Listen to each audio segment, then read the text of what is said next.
I love to look at sports cars. I think I revert back to being a 5-year-old whenever a sleek-looking model pulls up next to mine.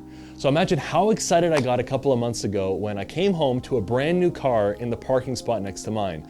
I knew this one was going to be a nice car because not only was it special enough to get its own reserved spot, you got to pay extra for those, it had a customized tarp on it. So my mind went to, this is a sports car. Well, the mystery built for weeks, then months, was this a Camaro, a Charger, a Porsche? Well, where I live, it probably wasn't a Porsche, but it had to be something cool.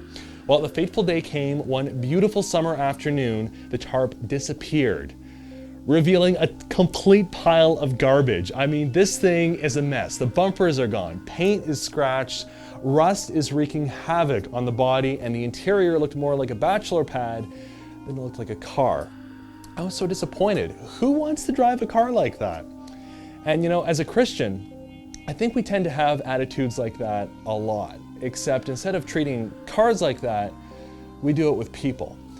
I mean, it's so easy to cast judgment on the guy who's made some really poor choices in dating, or the girl whose life seems to be this constant circus of chaos, or that guy at work who just grates on your nerves to the point where you deliberately avoid going by his desk, or that celebrity having another public meltdown. Who would ever want to deal with people like that? And here's the crazy thing. God does. And you know how I know he does? Because he loves you and me.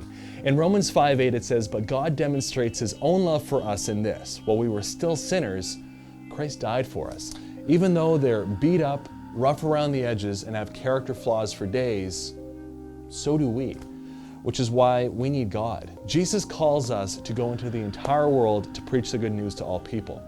And I'll be honest, that scares me. It means that I might get dirty. I could interact with people that I don't want to, who annoy me or who would be people I'd normally avoid.